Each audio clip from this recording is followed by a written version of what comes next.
Hello traders අපි අද මේ වීඩියෝ එකේදී කතා කරමු MSNR වලදී තියෙන A formations සහ B formations කියන්නේ එහෙම නැත්නම් V formations කියන්නේ මොනවද කියලා. එතකොට ඔයාලා දැනටමත් දන්න ඇති අපි retail analysis වලදී use කරන support සහ resistance zones. අපි zone එකක් විදිහට resistance එකක් හරි support එකක් හරි mark කරන්නේ. දැන් උදාහරණයක් විදිහට මෙතන මේ තියෙන resistance එක අපි zone එකක් විදිහට තමයි mark කරන්නේ. එතකොට මේ හරි පොඩි සපෝට් සවුන්ඩ් එකක් විදිහට අපිට ගන්න පුළුවන් බවුන්ස් වෙලා තියෙනවා කීපවතා. එතකොට ඒක අපි සවුන්ඩ් එකක් විදිහට තමයි මාක් කරන්නේ.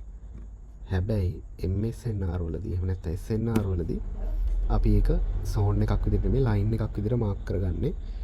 සාමාන්‍ය වලට කලින් වීඩියෝ එකේදී කිව්වා වගේ අපි SNR වලදී කැන්ඩල් එකේ ඕපනින් සහ ක්ලෝසින් ප්‍රයිසස් විතරයි කන්සිඩර් කරන්නේ.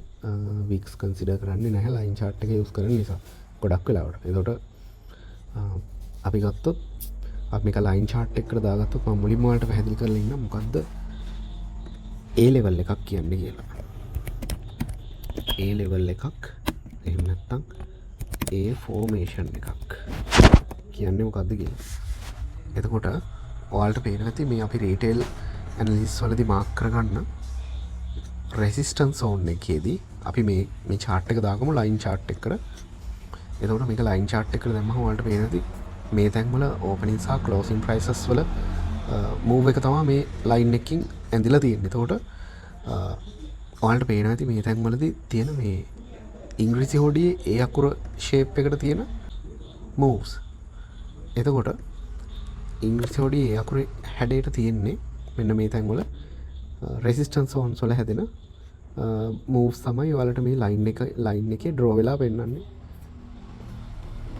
රෙසිස්ටන්ස් zone එක හැදෙන මූව් එක තමයි ලයින් chart එකේ ඒ අකුරක ෂේප් එකකට print වෙන්නේ. එතකොට අපි එහෙම level එකක් තමයි A formation එක. එහෙම නැත්නම් A level එකක් කියලා කියන්නේ. සරලවම කියනවා නම් මාකට් එක buy වෙලා ඊට පස්සේ sell move එකක් වෙන තැන bend එකක් වෙන්න ඕනේ. කියන්නේ මාකට් එක direction එකකින් තව direction එකකට මාරු වෙන තැන line chart එකකට දැම්මම මෙතන up වෙලා ඊට පස්සේ down වෙන move එකේදී තියෙන ෂේප් එකක් තියෙනනේ. ෂේප් එක ඒ අකුරේ ෂේප් එකකට තමයි එන්නේ. එතකොට අපි රීටේල් ඇනලිසිස් වලදී රෙසිස්ටන්ස් zone එකක් කියලා මාක් කරගන්න තැනක view එක අපි ලයින් chart එකකට දාගත්තොත් ඔයාලට පේනවා ඒ තැන්වල ගොඩක් මෙන්න මේ A formations එහෙම නැත්නම් A levels තියෙනවා කියලා. එතකොට අපි SNR වලදී මෙන්න මේ A level එකකට ඇවිල්ලා මාකට් එක A level එකක් හැදුවට පස්සේ තව පාරක් මාකට් එක move වෙලා ඊට පස්සේ ආපහු ඒ level එක හරියට reach කරාම එතනදී ආපහු sell off වෙන්න ඕන කියන එක තමයි SNR වලදී අපි assume කරන්නේ. retail analysis වලදී අපි rejection zone එකකින් reject වෙනවා කියලා ගන්නවා විදියටම. එතකොට retail analysis වලදී අපි මෙන්න මේ resistance zone එක line chart එකකට දාගත්තට පස්සේ ඒ තැන්වල වලට පේනවා market එක buy වෙලා sell වෙච්ච තැන්වල හැදුණු shape එක. ඒ ෂේප් එක ඒ අකුරක හැඩයට තමයි තියෙන්නේ. ඉංග්‍රීසි ඇල්ෆබෙට් එකේ ඒ අකුරක හැඩයට තමයි තියෙන්නේ. එතකොට අපි එහෙම තැනකදී මේ හැදෙන මේ ෂේප් එකට අපි කියනවා A level එකක් එහෙම නැත්නම් A formation එකක් කියලා.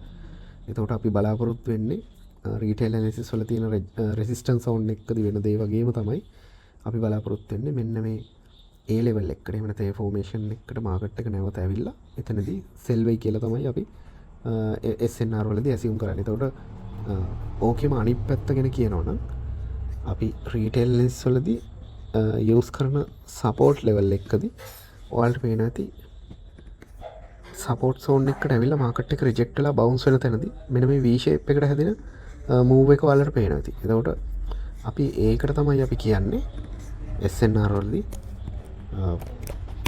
V levels කියලා. එහෙම නැත්නම් V formation මේකට අපි B level කියලාත් කියන අවස්ථා තියෙනවා. ගොඩක් වෙලාවට මේ A V level සහ V formations කියලා තමයි අපි කියන්නේ. එතකොට resistance zone එකකදී අපි use කරනවා වගේ නෙමෙයි සාමාන්‍ය SNR වලදී අපි ටිකක් අර සෑහෙන precise entries තමයි ගන්න. කියන්නේ හරියටම මෙන්න මේ V level එකේදී reject වෙන තැනදී තමයි අපි බොහෝ වෙලාවට entry එකක් execute වෙන්නේ.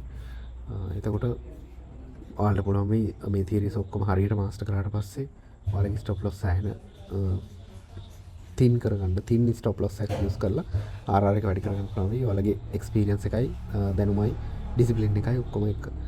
එතකොට මං හිතනවා ඔයාලට A level සහ V level කියන්නේ මොකක්ද කියලා අන්ඩර්ස්ටෑන්ඩිං එකක් එන්න ඇති කියලා. හරි නොතේරුණු තැනක් හරි අපැහැදිලි තැනක් කරලා තියෙනවා නම් කමෙන්ට් එකක් දාන්න. මම වීඩියෝ එකකින් හරි එක්ස්ප්ලেইন කරන්න. අනිත් එක මේක මේ අමාරු දෙයක් නෙවෙයි.